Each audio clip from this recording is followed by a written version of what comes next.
The Huskers are on the field for spring football, and so there's football to talk about. So welcome in for another edition of Nebraska Cornhuskers Live here at Mark Rogers TV, the voice of college football. We got Greg Peterson, as usual, on the line from Rivals Huskers Online, and he's the reason we make this thing happen. Greg, how we doing this week?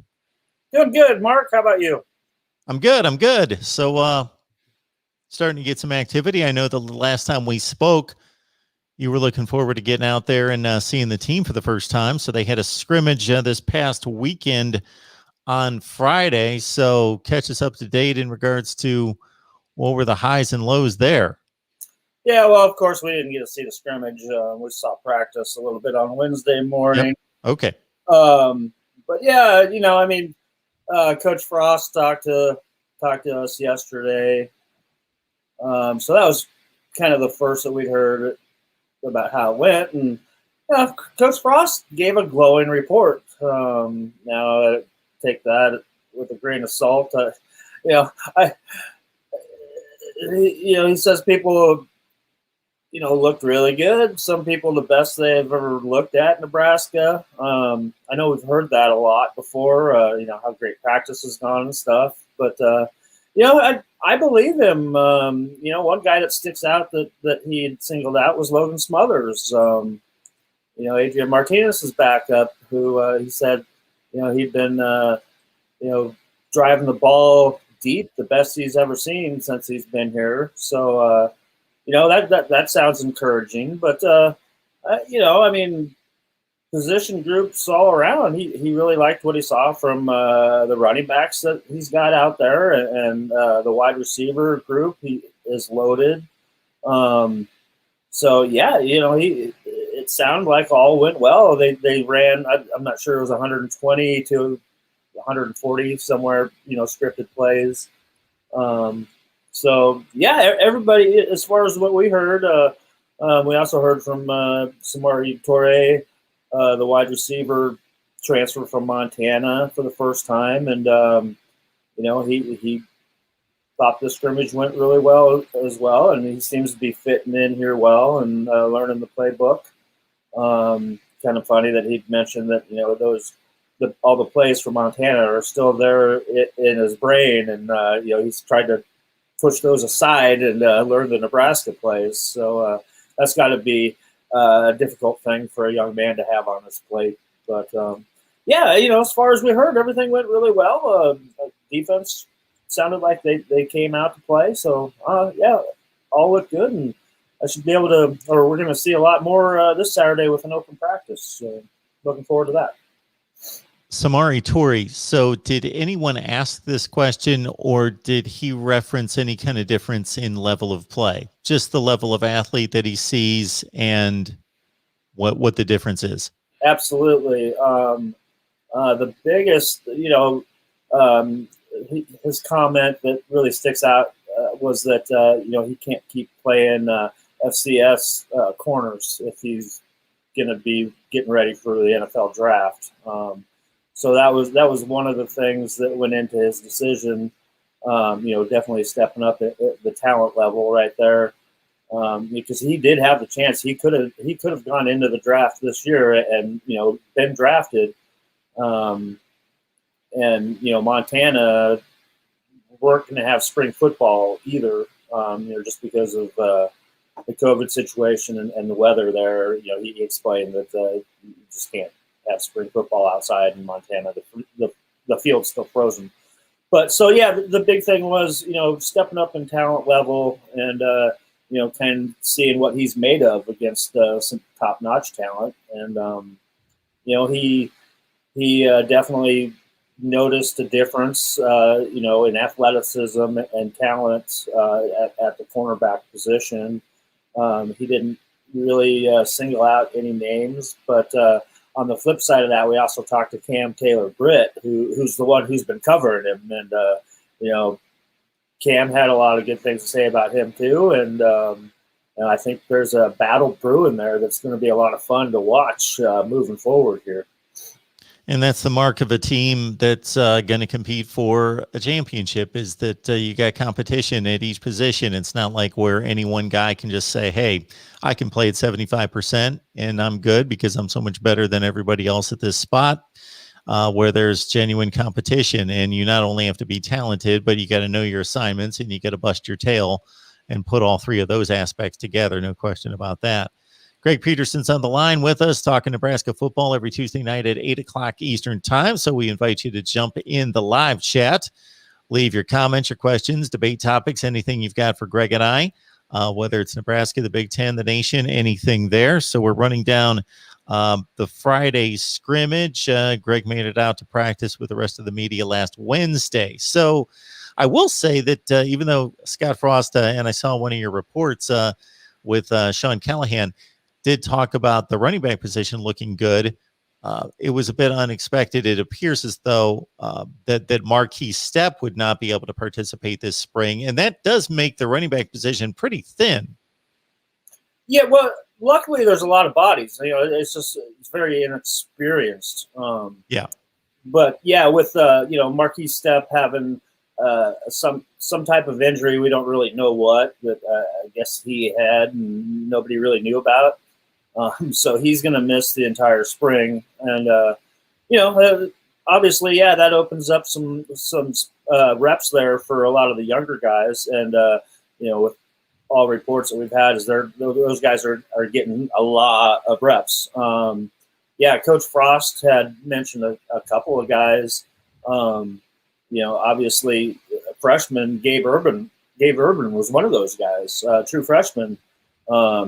Said he made some nice plays in that scrimmage, and he can scoot. Then also, Marvin Scott was another guy that he had mentioned that had a good scrimmage too. So that's good news right there. And then you've got a ton of other guys back there, just clamoring, waiting there to get reps. So they're going to work on that. A lot of talented young guys, fast type of guys that you really can't wait to see what they can really do once they get an opportunity. So it's too bad we don't get to see Stepp up close in person besides just walking around watching practice. But it is what it is, and we'll wait to see him this fall. James Scott, appreciate the comment here. Just letting everyone know to encourage them to hit that thumbs up when you join the screen.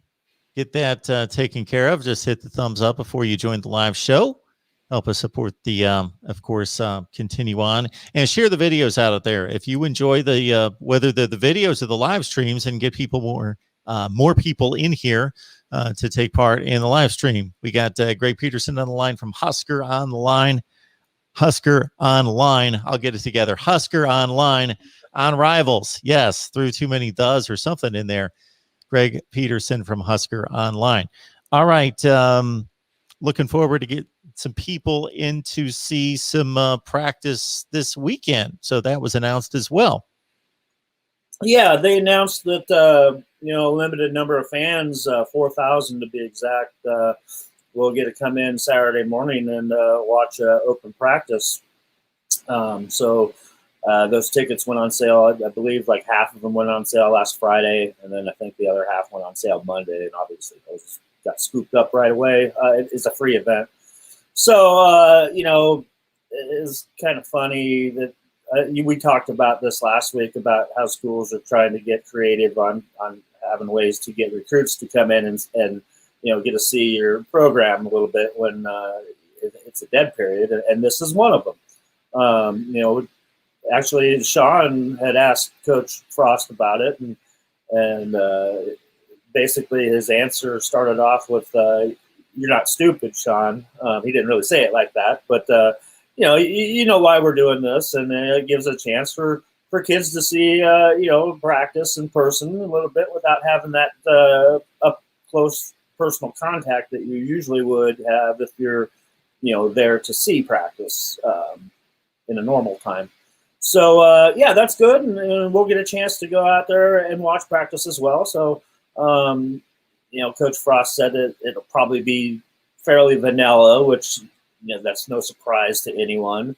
But at least we'll get to see the whole practice there, and they won't be able to hide everything from us. So we'll get a little bit more than the 30 minutes that we had last Wednesday. So looking forward to that, and it'll be the first time. I think one of the most exciting things about it for the players, Cam Taylor-Britt just lit up like a Christmas tree when mentioned that he's going to be out there in front of fans for the first time in over a year, and he's stoked. So he said he can't wait to sign autographs and dance around with the fans and all that kind of stuff. So it should be fun on Saturday. Absolutely. People connecting once again, people getting in front of each other face to face. It's a good thing. And Nebraska is going to do it with their fans coming up this Saturday. So the dead period we expect to have officially lifted on June 1st. I don't think there's been an official announcement, but the dead period right now runs through May 31st. There's, again, you can certainly fill us in specifically, but in regards to Nebraska targets right now and who's going to be visiting, what's been announced there? Well, I saw earlier today, I think, let's see, there's a teammate of Gabe Irvin. DB out of Grayson, Georgia. Mumu Ben Wahad. So he's going to come and check it out. Not, like I said, he's a teammate. He's from Grayson, Georgia, there where Gabe Irvin's from. So he's got a couple of teammates, former teammates on the team right now. So that's one big name here. That's what all I've seen so far. Sorry, I haven't really been paying attention. This stuff just started coming out, but I'm sure there's plenty more. Obviously there'll be anybody that's local, within that driving range, kind of, within maybe a 4-hour driving range, I would imagine would be here too. So, like I said, it's an opportunity for any of these guys to at least come and see some stuff that if they haven't had a chance to visit here yet. So things are starting to open up, and we expect to see a lot more of these announcements coming up here shortly. We've got Caveman Austin on the line.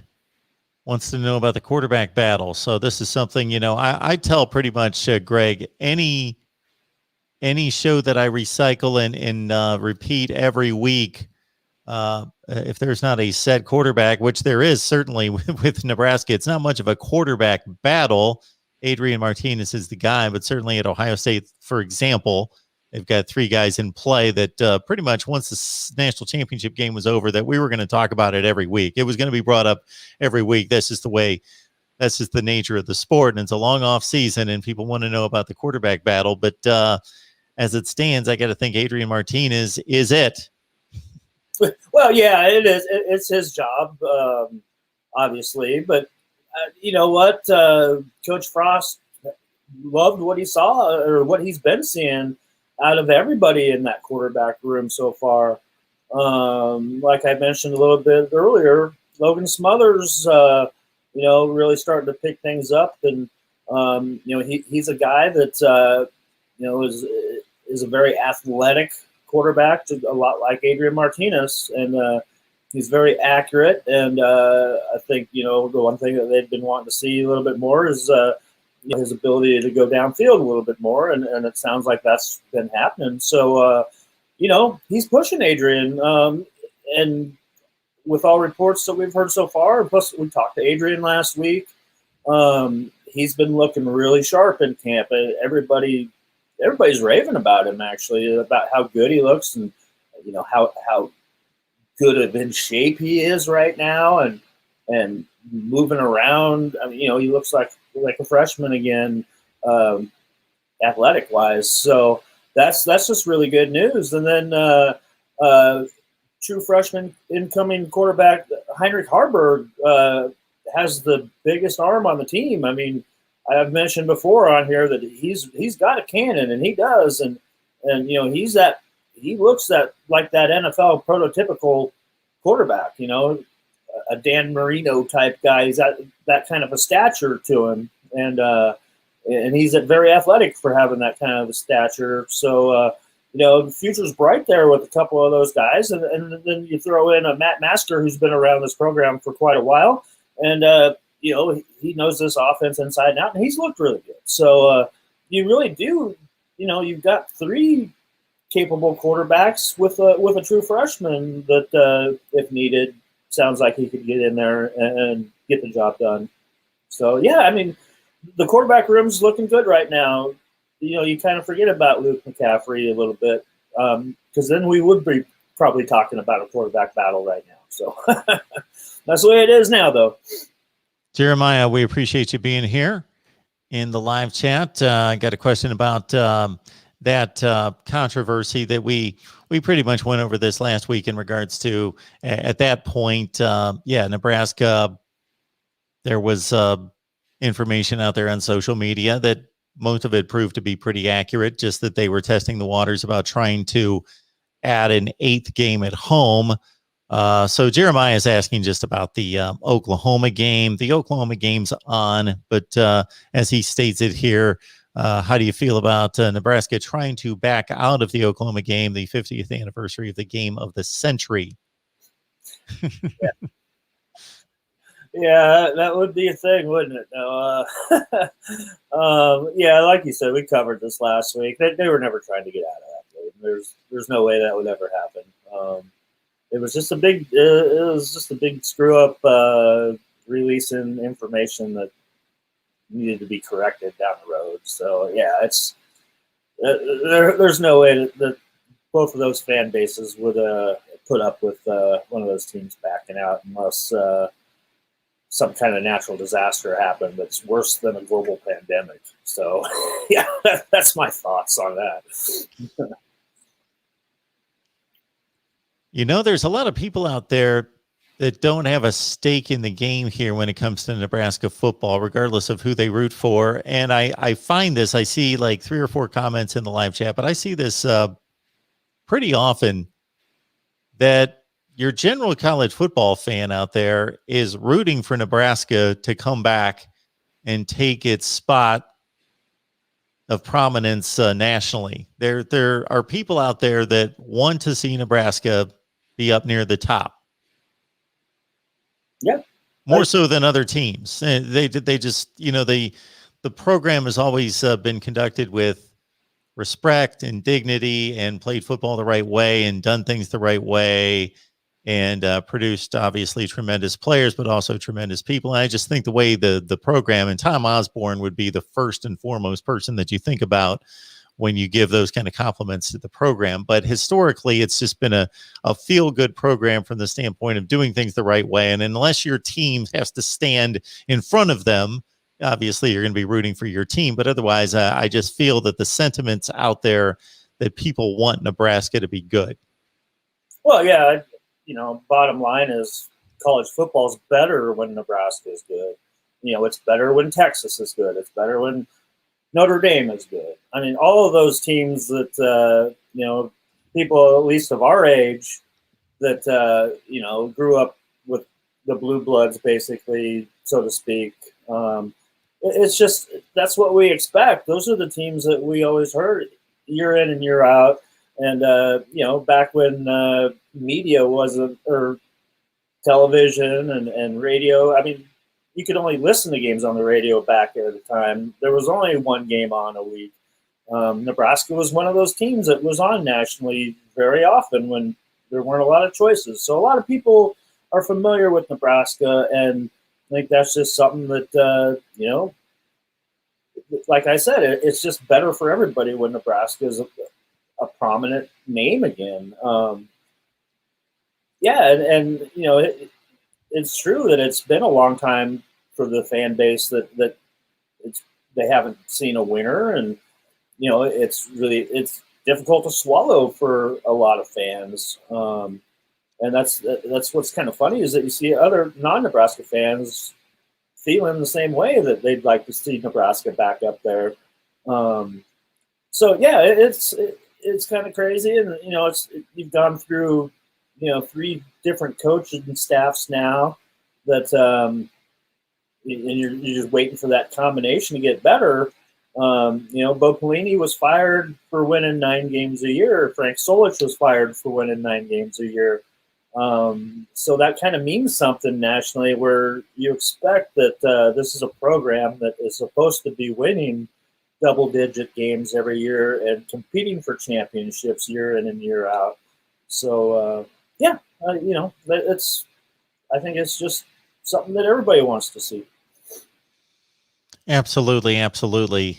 And probably a little bit more frustrating through this coaching cycle, because Scott Frost was so successful in his prior stop, and because he is, I can't think of anybody that's coaching right now that would be more tied to Nebraska's tradition than him. So to bring back a favored son, and also coming off of the success that he had at UCF, there was such high expectation, and it hasn't happened yet.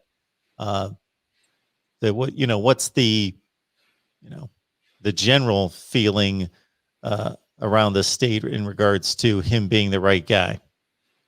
Well, yeah, that hasn't changed. It's just taken longer than expected, and who else are you going to get, really?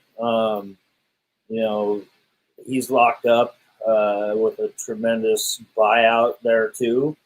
The program, they just got done paying Bo Pelini, actually. So, he's definitely the right guy for the job. It's just that, basically the cupboard was a lot more bare than people really thought it was. And, it's taken us a lot of time to get back where you need to be. I mean, you're getting the bodies in here now, you're getting the talent. You just need to put it all together. And I think that's something frustrating when you hear a lot of these glowing reports coming out of practice about how well it went or how good somebody looked, but then it's not translating onto Saturdays. So, do we know why? I don't know. Do the coaches know why? I don't think they do know why. If everything looks so good in practice, then why it's not translated into games?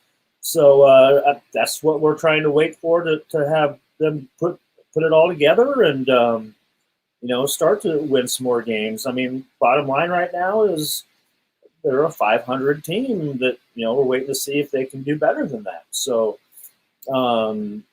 I think people right now are waiting to see a little bit of progress and then kind of take it from there. But most people that really have a feel on things know that Coach Frost is the guy. He's going to turn it around, and there's really not anybody else out there that you could expect to come in here and do any better at this point. So, yeah, we'll have to wait and see how the year pans out, and if it's another losing season, then things might change quite a bit. Wayne, we appreciate the support. Thank you so much for the comment there. And we'll just let everyone, there's a number of ways you can support the channel and support this particular show. So Greg gives of his time each and every week. And basically what this does for us is it helps us cover Nebraska football, because I started this a long, long time ago. And sure, I prep and read and do everything I possibly can to keep up with everybody. And I would cover Nebraska football. And if Nebraska's playing Wisconsin this week, I do my preview and do my homework. But it does so much better when I can add what I know to the 10 times more that a guy like Greg knows. And we can talk college football together, and I can gain that insight from somebody who covers the team every day. So Greg gives up his time each and every week to go live with you and answer your comments and questions. So keep in mind that the Super Chat's available. And also the like button, hit the like button and support us by sharing the video out there on social media. But in particular, Super Chat is available. Got Samuel here. Going forward with the Oklahoma game, I'm trying to think. I don't have the schedule in front of me what week that is. It's got to be, a week 2 or 3 game? week 3, is it? Yeah, that sounds right. Yeah, yeah. Because Illinois, and then Buffalo, and then Oklahoma. Yep. So this is my take on looking at a game that's that far in advance. And I know there's a long off season in college football, and people want to talk about the games coming up. But Samuel, I'll size it up this way before I pass it on to Greg. Oklahoma, we think, is one of the 5 best teams in the country. Nebraska, based on what we know from last year, based on bringing back the entire defense, based on the struggles they've had versus what they've got coming back at quarterback and at certain positions, I'm going to say is probably one of the 40 best teams in the country, something in that range. So going to Norman's a tall task. It's probably generally a 20-point game. But on a given Saturday, we see it every week. We see it every week somewhere. Where teams that aren't supposed to stay close or pull out a win.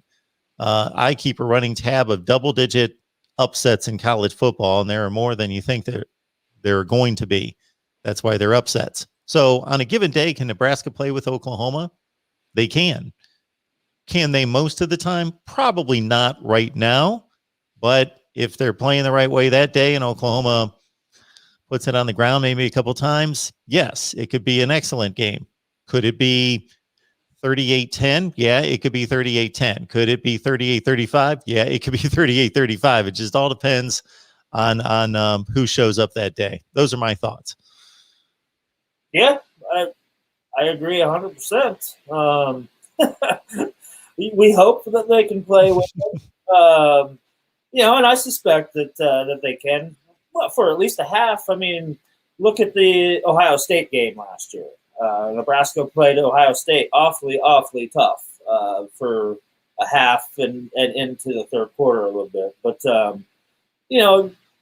it just depends on so many factors that we all know about, turnovers and anything else that could go wrong, self-inflicted wounds. So you keep those to the minimum, and you got a lot better chance. Now, obviously, Oklahoma, they played in the college playoff last year, and they're used to doing that. So, on paper, you don't think this is going to be, Oklahoma should handle this game pretty easily. But, a lot of times, too, Oklahoma drops one of those early season games, too, to somebody that they're supposed to beat handily. So you never know what's going to happen. That's why they play the games, Mark.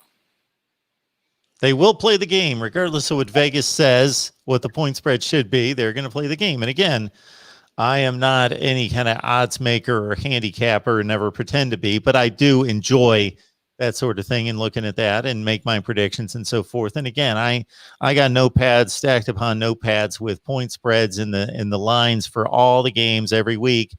And I track things like that. And there are more upsets out there than you think there are. Let's put it this way. Right. It's almost like clockwork, Greg. About 20 to 25% of the games in college football in the top 25 are upsets every week. About a fifth to a quarter of them. And a good percentage of those are pretty high point spreads. So it happens. Is Oklahoma going to beat Nebraska 8 or 9 times out of 10? Yeah. But that game that they play is the only one that matters, and that might be the one where Nebraska is able to stand up that day and get the job done. And what a lift for the program that would be. Even just for people that know football and just want to see progress, to go out there and be competitive, like you say, into the second half would be a big boost and would show definite progress if Oklahoma turns out to be the team that we expect them to be, which I see no reason why they won't be. They have been that team for a long, long time.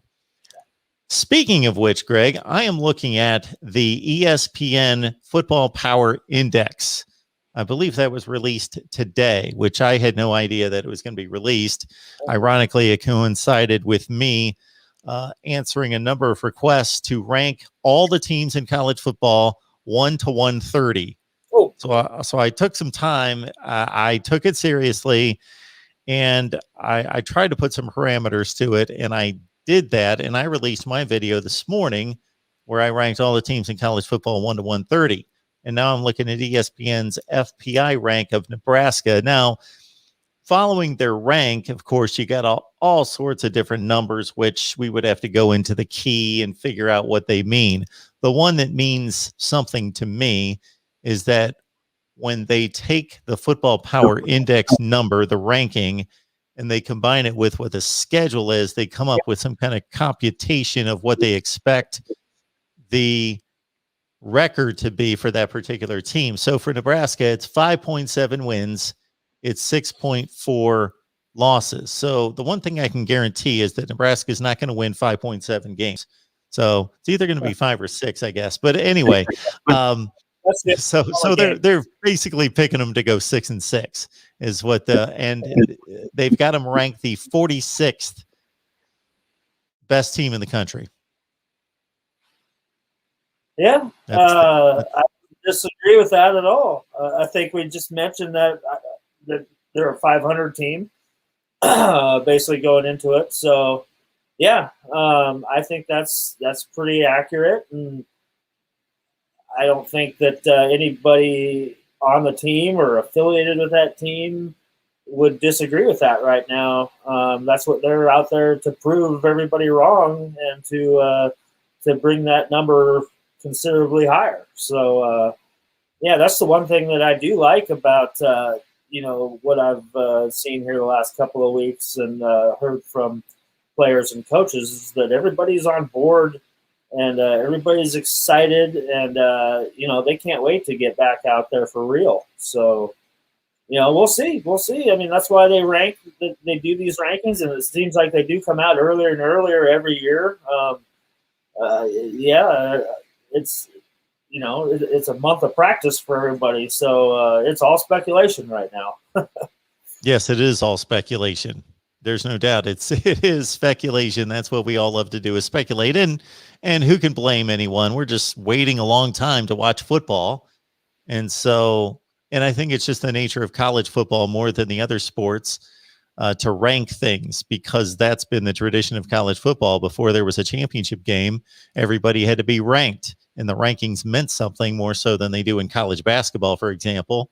And so we tend to rank everything. Here's the 10 best quarterbacks. Here's the 10 best left tackles. Here's everything gets ranked. And so this included. So I'll let everybody know that I released those rankings this morning, so you can check out that video. Then we're going to do a call-in show Wednesday night at 8 Eastern that you can always call in and ask about anything and talk to me about anything. But specifically, we're going to go through the rankings, and you can take your shots at me for where I missed it. And so we'll have fun with that on Wednesday night. All right. Very good. Very good. We've got D-Rock Irish, big, obviously Notre Dame fan, supports us here. Appreciate that, D-Rock. Is Nebraska seriously looking at any additions through the transfer portal? And if so, any possibilities? Yeah, I mean, obviously they'd always be looking to add somebody through the transfer portal. I think that's the name of the game these days. And with the NCAA announcing that that decision is final now, that you can transfer and play immediately, you're going to see a lot more of that. And I don't think that's going to go away anytime soon. And that really puts coaches in a big time bind. But the one name that kind of stands out that would be, now I'm not sure if he's still out there or not. I haven't looked recently, but they'd always be looking to add a veteran quarterback, and one of those names out there would be a guy that Scott Frost recruited out of high school. And that's Terry Wilson, who went to Kentucky. He actually was committed to Nebraska. Was committed to Mike Riley at one point. I actually went down and did an interview with him down in Dallas area when he was in high school. But he was one name that bounced around a little bit.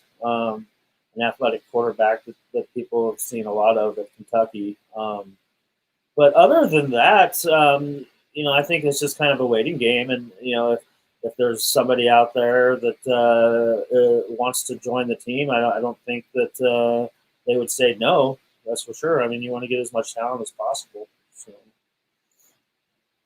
Don't know if you remember, Greg, this particular game, but we've got a Michigan State fan asking this question, and MSU #1 fan calls me all the time, which is great. Appreciate that.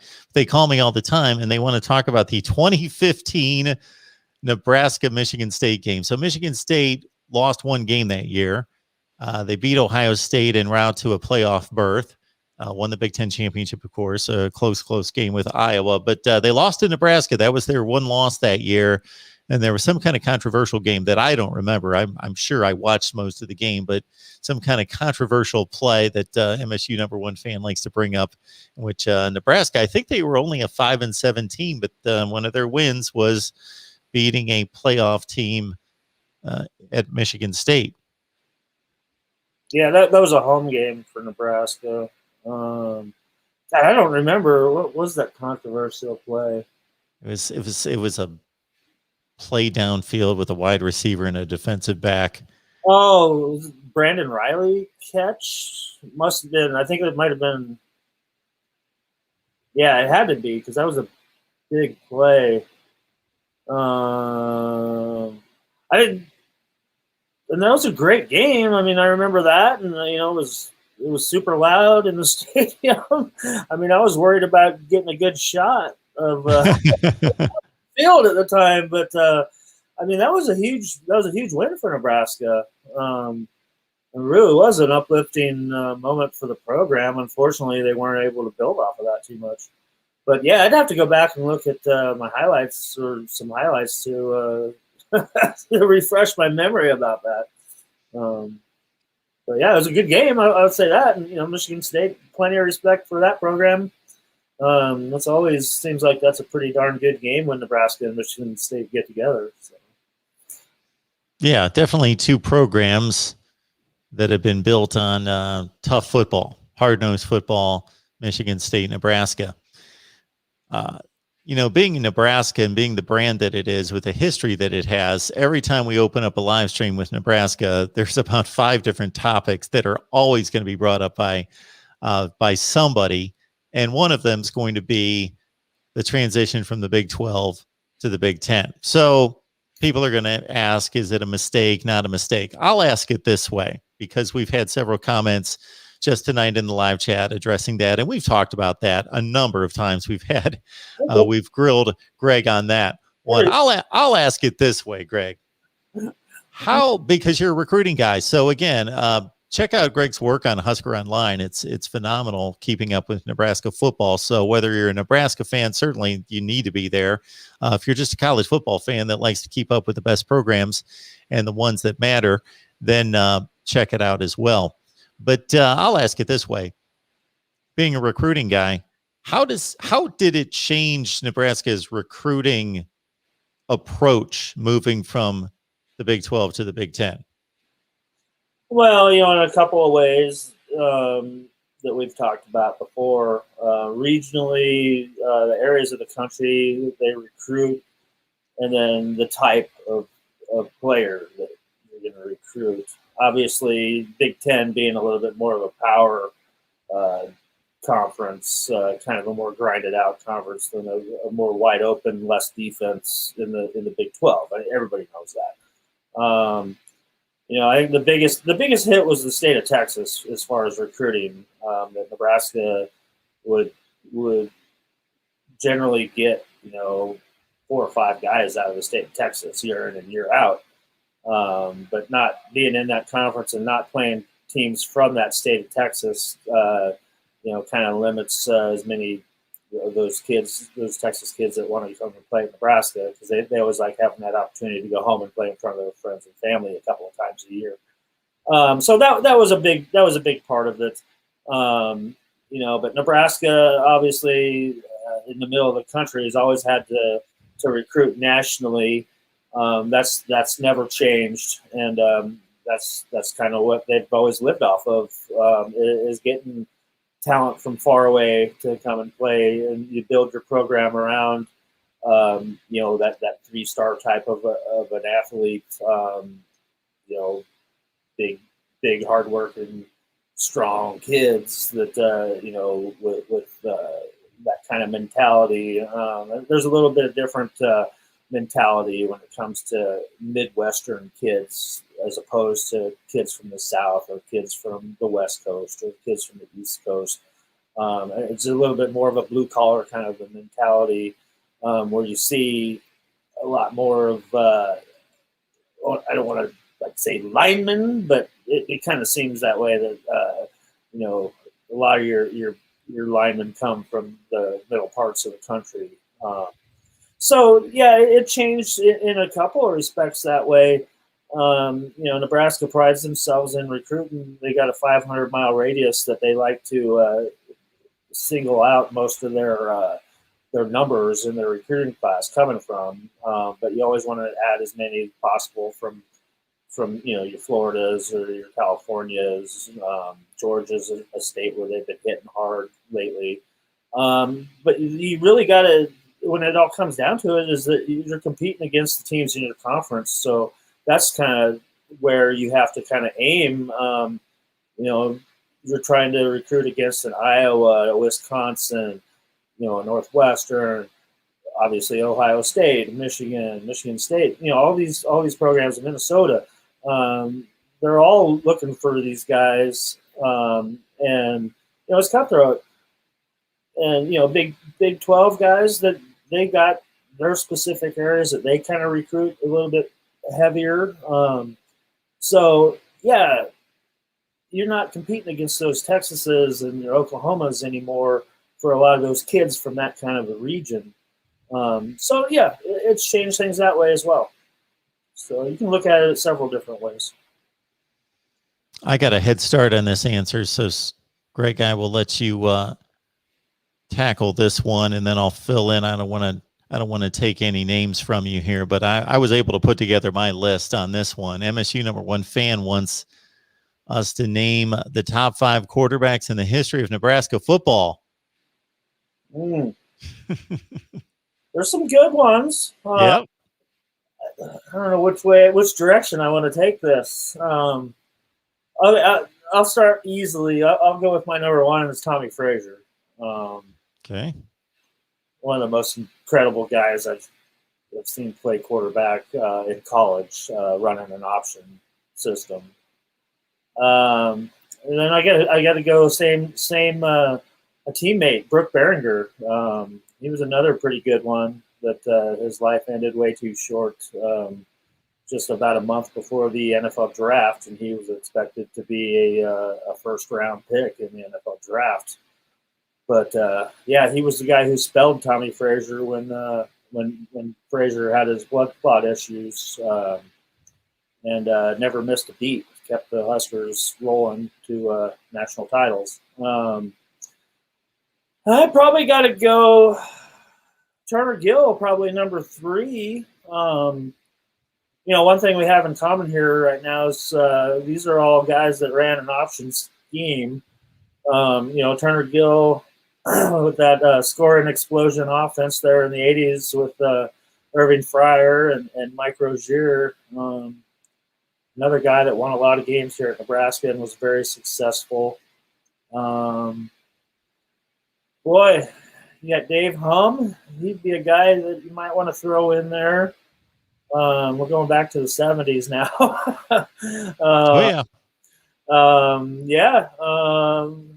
Who else would I throw in there? Well, Jerry Taggy. A lot of Husker fans would have him on the list too. Played for Coach Devaney. So right there might be about your top 5 guys right there as far as historic stuff. Now I'm going back a little bit. Recently, I couldn't put any of the recent guys really on there because they just haven't won enough games. Taylor Martinez was an exciting guy to watch. Tommy Armstrong was an exciting guy to watch. Adrian Martinez is an exciting guy to watch. So yeah, there's a lot of names that are out there, but I think that'd be my top 5. Just since I'm an old man and I kind of go back that far. So. All right. This is what I came up with before I cheated and went online. So I was pretty much very close to you. I went Tommy Frazier #1. I went Turner Gill 2. Scott Frost 3, Jarvis Redwine 4, and Scott Crouch 5. Eric Crouch 5. I forgot about Crouch and Frost, didn't I? You went right by the head coach. Yeah, I forgot all about them. And Jarvis Redwine was a running back, by the way. Was Jarvis? Yeah. Like in the late 70s. Yeah. Why did I think he was a quarterback? I don't know. I don't Anyway, okay, so I messed that up. I forgot about a Heisman Trophy winner and the head coach. So, yeah. All right, take Dave Hom off of there and take Brooke Behringer off of there. Now I am cheating. Well, you're not cheating. I was the one that cheated. But, man, for some reason, that's right when I started watching football, Jarvis Redwine was at Nebraska. But for whatever reason, one of the reasons why I had it stuck in my head that he was a quarterback, there was a cover on Sports Illustrated right when I became a college football fan. And there were a bunch of teams that were undefeated. And it had every quarterback from an undefeated team on the cover of Sports Illustrated. And they were all going like this. And it said, who's number one? It had Art Schlechter, Ohio State. And, oh, my goodness, who else was on the cover of that magazine? But anyway, it had Jarvis Redwine on the front holding out his finger to say number one. So I just had it always stuck in my mind for a long time that he was a quarterback and had forgotten about that. Yeah, he's I-back. One of those famous Nebraska I-back names goes along with I am hip. And yeah. So I remember that name. Yeah. I think it was a little early for him, though. I think if you go statistically, I'm guessing Tommy Armstrong, because he pretty much played his entire career, and obviously the forward pass being thrown more under Mike Riley. Well, he kind of played under two coaches, but I'm guessing Tommy Armstrong has most of the passing records. If you're just talking about throwing for yardage and touchdowns, would be my guess. Yeah, it started changing there when Bill Callahan became the head coach. Yeah. They moved to that West Coast offense. And, you've had a lot of guys. Yeah, you're right, though. There's a lot of guys that have just come in and for a couple of years and just didn't have the number of games under their belt to get those passing records. So now, I missed David Hum in college, but I remember he was on the Oakland Raiders Super Bowl roster. He is a backup quarterback with the Raiders. Yeah, and I think he played for the Rams too. Did he? Yeah. Now you speak of the Rams. Well, that's Vince Ferragamo. Vince Ferragamo. Yes, I was going to bring up Vince Ferragamo, who for a couple of years there was really good in the NFL, and he took a team to the Super Bowl. Yeah. With the Rams against the Steelers, almost pulled off an upset of the steel curtain. It's funny that I leave the two quarterbacks off of the list that the NFL made defensive backs that made safeties out of them. That's probably them off on my list. Now, Scott Frost, he was with the Jets, right? Yeah, and the Packers. Yeah, he actually was. He was decent. I don't know. He played. What did he play? 6 or 7 years or so. And Crouch just didn't want to play DB, so he decided to move on. He tried out Canada for a little bit, but yeah, he's back in Omaha these days. Does a lot of charity work and stuff. So. All right, folks, we will see what else you've got for us on the line here. A lot of people.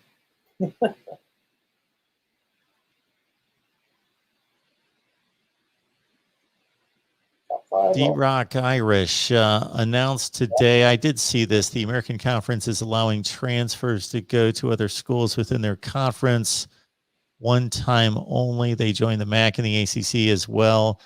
In doing this, is the Big Ten doing this? Thoughts, again, on allowing players within the conference to transfer. Do you have any big opinion about that? I don't think Power 5 conferences would be too happy about that. That kind of right there, I think that crosses the line, especially, in my opinion, it crosses the line. You're just turning into free agency, like free agency, that you don't even have to pay for. So I don't like it, and I'm sure the Big Ten would not go for that whatsoever.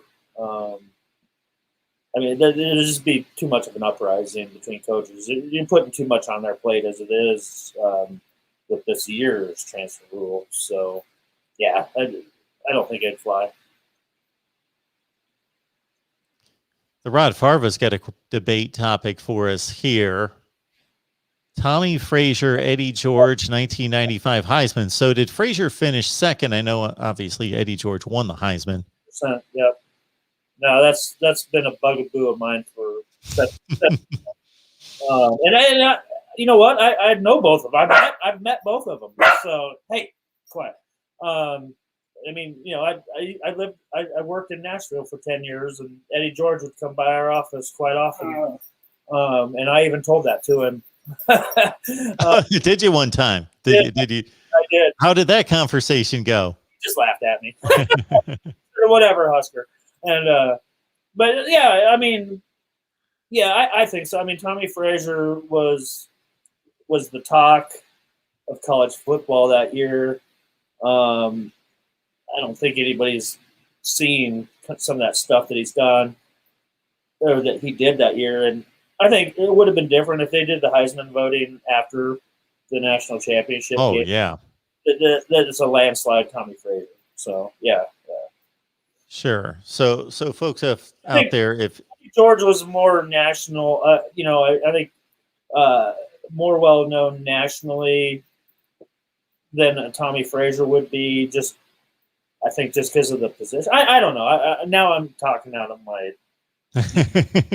Well, I'll say it this way that as everyone knows out there, the Heisman Trophy is awarded the first weekend after the conference championship game. So early December. Okay. So it's a regular season award.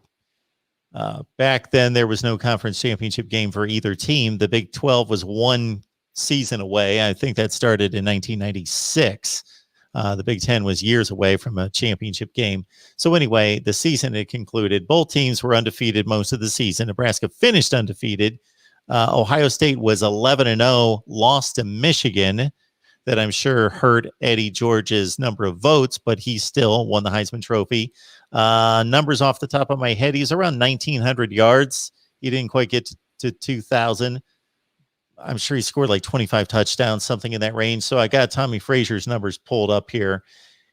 And again, to Greg's point, if you extend it for the entire season, Eddie George went and played in a fairly meaningless Citrus Bowl. Even though Ohio State was 11-1, they finished ranked high because it knocked them out of the Rose Bowl and a national championship bid. They go to the Citrus Bowl. They lose another game to Tennessee that year. Eddie George ran for about 100 yards, but didn't have a particularly great game, but a decent game against Tennessee. Tommy Frazier went on, won a national championship in dominant style, was one of the main factors in that. Of course, the leader of the team had a great game, and so it would have been a landslide had the entire season been voted on. But Tommy Frazier accounted for 31 touchdowns, 17 throwing, 14 rushing, 4 interceptions, so took care of the football, certainly, and 600 yards rushing, and he threw for, oh my goodness, I lost track here. He threw for, he wasn't going to throw for a lot of yardage, only put it up 163 times at 56%, but 1,300 yards. So about 2,000 yards total offense, 31 touchdowns accounted for, only 4 picks for an undefeated national champion that won in just dominant fashion. I think that, well, first off, those the throwing numbers, that's just trying to keep the defense honest there, Mark. No, but I think anybody that has seen highlights of Tommy Frazier, or when you think of one play, it's that touchdown against Florida that incredible. I don't know how many tackles that he broke, but he kept on going and going, and that radio call will always stick in my mind. Kent Pavelka was on the call on that on the Husker Radio Network, and he's like, "Holy cow, he's gonna go all the way. Touchdown, Tommy Frazier. It brings goosebumps to you.